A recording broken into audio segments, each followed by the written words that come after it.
Parag Jain the new RAW chief? What is it about him that sets him apart? And what is this agency ARC from which the first time a new RAW chief has been chosen? New RAW chief has been appointed. It is Parag Jain. But this appointment is just not a mere paperwork or change of the post, but rather it signals that how our RAW is revolutionizing and India's assertive intelligence posture is in making. Hello everyone, welcome to Vajiram and Ravi's Flash News. My name is Shubhangi Singh and today we are going to understand not just this particular appointment but also a very important agency where Parag Jain comes from. So starting with this particular appointment itself, so our new RAW chief Parag Jain is basically a 1989 IPS officer from the Punjab cadre itself, and he has remarkable accolades with himself since his appointment.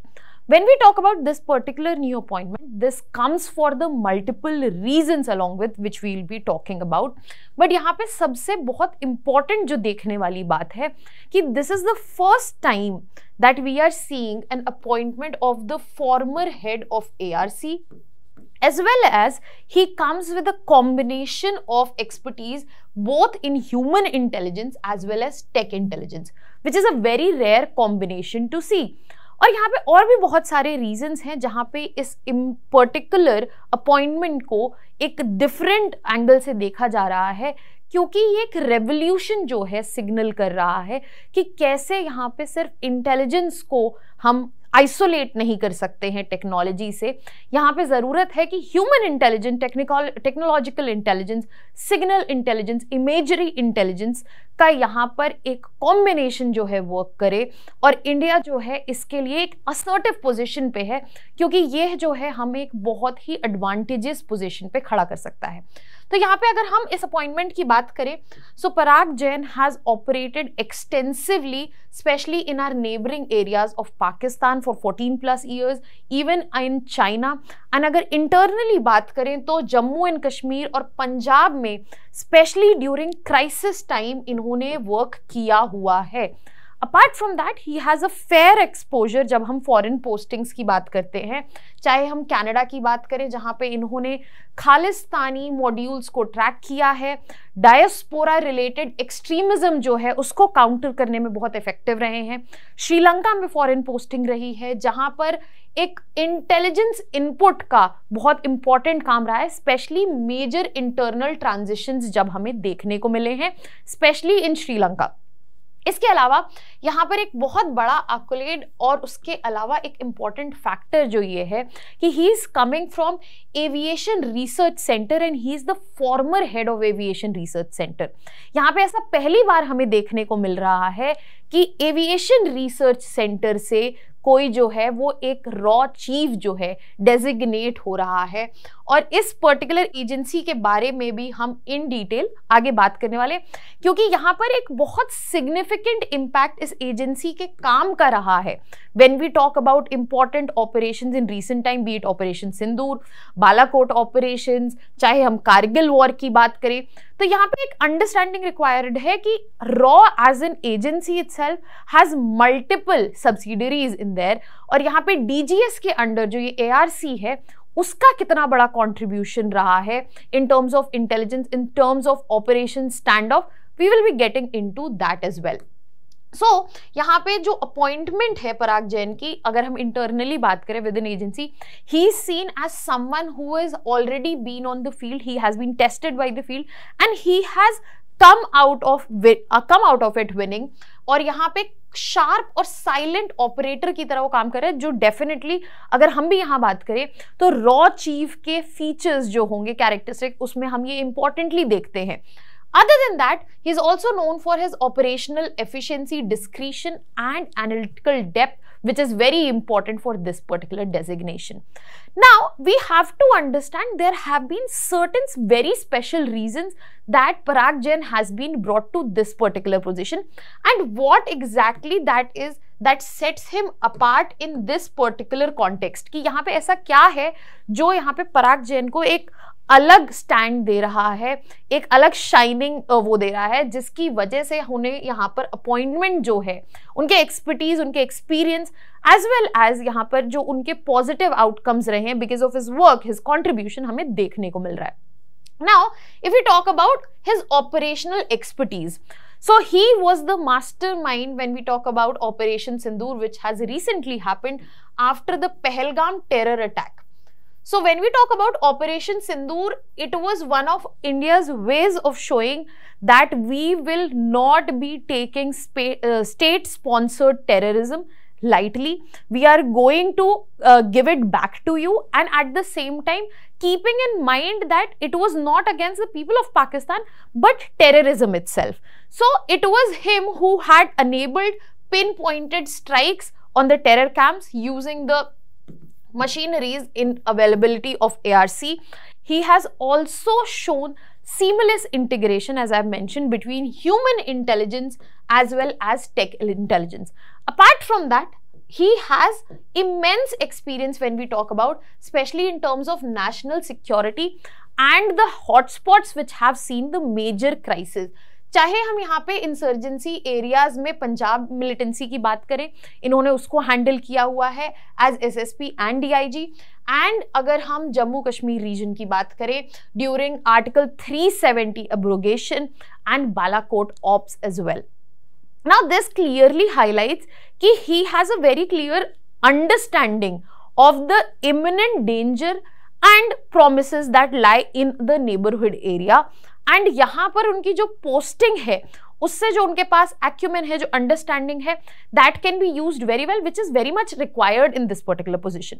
इसके अलावा अगर हम geostrategic acumen की बात करें तो पंजाब के internal areas के अलावा Pakistan, China, and he has experience in countering hybrid warfare, क्योंकि यहाँ पे जो war के तरीके हैं समय के साथ वो भी बदल रहे हैं. We are not just looking at conventional means of war, we are looking at biological means of war as well. We are also looking towards cyber warfare.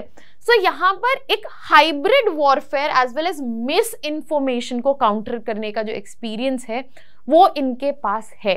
Of course, Operation Sindoor was like a final nail in the coffin कि ये माना जाता है कि that particular contribution was the one, and his contribution into Operation Sindoor was the one thing that finalized him for this particular post.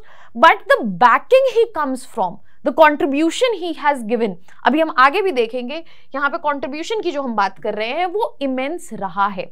इसके अलावा अगर हम tech driven intelligence की बात करें, so he is also given the recognition for the fact that he has been one who has driven ARC. He has pushed for drone interrogation as well as real-time satellite data processing. He has advocated the use of artificial intelligence as well as cyber surveillance when we are talking about newer tools in terms of espionage. So यहाँ पर as times are changing, we need somebody who has the foresightedness to look into the tools that will be helpful in the coming times as well, and it is visibly there. And more than this, this is a clear strategic message from India that we are putting up a assertive intelligence posture, especially again state-sponsored terrorism. When we are talking about state-sponsored terrorism, we are highlighting the fact we understand the threat we have from our neighbors, be it in terms of cyber warfare, terrorism. And when we are talking about this, we have two names at our hand, and that need to be tackled in a very balanced way. I'm not talking about Pakistan, but if China we are looking at, it has to be balanced in such a way that we are tackling the problem, be it border disputes. We have been very clear in the SCO summit also. Before SCO summit, Ajit Doval also made it very clear that we are not going to be part of this hypocritic behavior where you are not going against state-sponsored terrorism and the countries associated with it, but we also want the trade to continue, bilateral ties to continue, diplomatic ties to continue. But it cannot happen with this high hypocritic behavior. So our message has been clear, but at the same time, we would want to have an upper hand. And we can not deny कि यहाँ पे एक intelligence का जो contribution है वो बहुत important है इस कॉन्टेक्स्ट में, और ये क्लियर स्ट्रैटेजिक मैसेज जो है हमें दे रहा है. Now coming to another factor that we should understand, that why this ARC, when we are talking about this aviation research center, now why it is so important. And इसकी importance इसी बात से हाईलाइट हो जाती है कि ऐसा पहली बार हुआ है कि रॉ चीफ जो है वो फॉर्मर हेड रहे हैं ARC से, या ARC से यहाँ पर कोई जो है वो रॉ चीफ जो है अपॉइंट हुआ है. So when we talk about ARC as an organization, it was established just after Sino-India War of 1962, and यहाँ पर बेसिकली इस वॉर में हमें ये अंडरस्टैंडिंग मिली कि एक सीवियर लैक हमें देखने को मिला है in terms of surveillance capacity, और ये एक बहुत बड़ा इंटेलिजेंस फेलियर भी माना जाता था. अब इसको एड्रेस करने के लिए यहाँ पे एस्टैब्लिशमेंट हुआ ARC का, एंड इनिशियली इसको सिर्फ as an extension of intelligence bureau रखा गया, एंड ये काम कर रहा था directly under the ministry of external affairs. So यहाँ पे परमानेंसी जो थी वो एग्जिस्ट नहीं कर रही थी इस ऑर्गेनाइजेशन के लिए, but later when we see it became permanent intelligence institution in 1971, और उससे पहले तक यहाँ पर इसका जो फंक्शन था वो प्राइम मिनिस्टर सेक्रेटरीट के पास भी था. पहले यहाँ पे ministry of external affairs, then prime minister secretariat, and then permanent intelligence institution बनाया गया 1971 में. अभी भी अगर हम बात करें तो यहाँ पे जो हेडक्वार्टर जो है वो चारबतिया एयरबेस उड़ीसा में है, और यहाँ पर एट प्रेजेंट अगर बात करें तो it is working under DGS, that is directorate general of security under रॉ. सो यहाँ पर a lot of turf battle is also seen. अगर हम ARC की बात करें, चाहे वो NTRO से हो या डिफेंस इंटेलिजेंस से हो, तो काफी टर्फ बैटल रहता है, but ARC has been very instrumental यहाँ पे, स्पेशली अगर हम ऑपरेशंस के कॉन्टेक्स्ट में बात करें कि ARC का इनपुट जो रहा है वो बहुत ही इंपॉर्टेंट रहा है, और इनके जो कोर फंक्शंस हैं वो डायरेक्टली हमारे ऑपरेशंस को यहाँ पे कंट्रीब्यूट करते हैं. जैसे कि कोर फंक्शंस की अगर हम बात करें तो हमने टेक इंटेलिजेंस और ह्यूमन इंटेलिजेंस की तो बात की है, but at the same time imagery intelligence, if you are talking about, that means they are also responsible for capturing high resolution photos and videos along India's border. Other than that, if we talk about signal intelligence, they are responsible for intercepting signals, radio, digital signals from adversaries, and photo intelligence as well as communication intelligence. There is a permanent aerial surveillance combined with electronic and communication intelligence. And this all tech intelligence becomes very important given the changing scenario of technology, especially in espionage. When we used to look at espionage, if you're talking about 50 years back, it was more centric towards human intelligence. But we cannot deny the role of technology where it is being used not just in cyber warfare, terrorism, biological warfare. We have to intercept it at this point, but we also have to look beyond the present problems, that how this technology can help us in the future problems. And here ARC as well as Parag Jain have been very much instrumental in that. Now let us look into the main operational support that I have been talking about, कि ARC जो है वो कैसे इतनी important रही है as an agency in multiple tactical intelligence input that we have seen. For example, if you talk about Doklam standoff, so it was ARC that detected the PLA movements, that detected the infrastructure building activity. They were the ones that enabled a real-time update so that Indian Army could make well-in-time decisions, and accordingly, we could posture ourselves in a better place. So when we are talking about a standoff or a situation like this, timely intelligence becomes an important factor, and this is a lesson from 1962 itself. So if you are in a place where you have to come on the table, you have to diplomatically dissolve this standoff, your input becomes your power, and ARC has enabled that in a crisis situation. Not just this, before this also, if you talk about Kargil War 1999, now it was the one which located enemy bunkers because Pakistan was geographically better placed in that particular situation. It helped us in locating enemy bunkers, supply lines, and also the infiltration route. And the main thing, ARC was responsible कि यहाँ पे actionable intelligence जो है दिया जा सके यहाँ पे एयरफोर्स को और आर्मी को. अगर actionable intelligence नहीं मिल रहा है तो हम यहाँ threat को eliminate नहीं कर सकते हैं, which could have been a cause for losing अगर यहाँ पे बात आ जाती. But fortunately, because of this very important contribution, we came out on the winning side.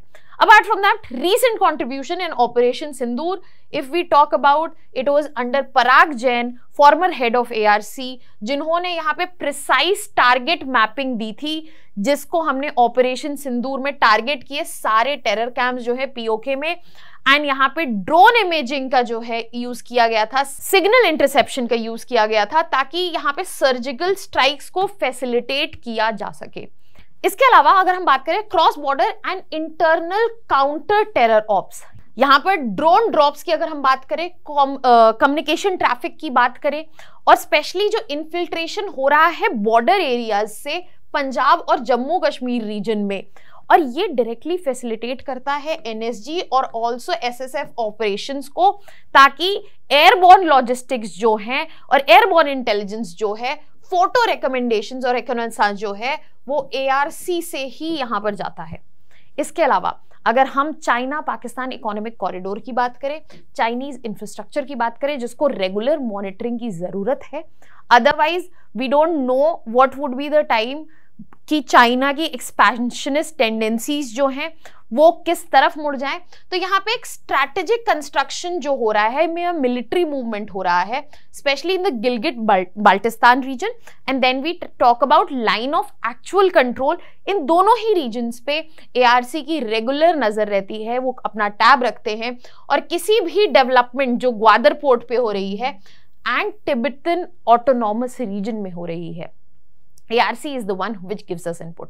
तो यहाँ पे ARC as an agency शायद हमने बहुत इससे पहले बहुत इसके बारे में ना सुना हो, और यहाँ पे पराग जैन की अपॉइंटमेंट से ये हाईलाइट होगा कि कितनी सारी ऐसी एजेंसीज हैं जो साथ में आती हैं और यहाँ पे ऐसे कंट्रीब्यूट करती हैं to make sure that operations, counter insurgency methods जो हैं वो एक्चुअली इफेक्टिवली काम करें, और यहाँ पे इंटरनल सिक्योरिटी, एक्सटर्नल सिक्योरिटी जो है वो एक्चुअली मेंटेन रहे.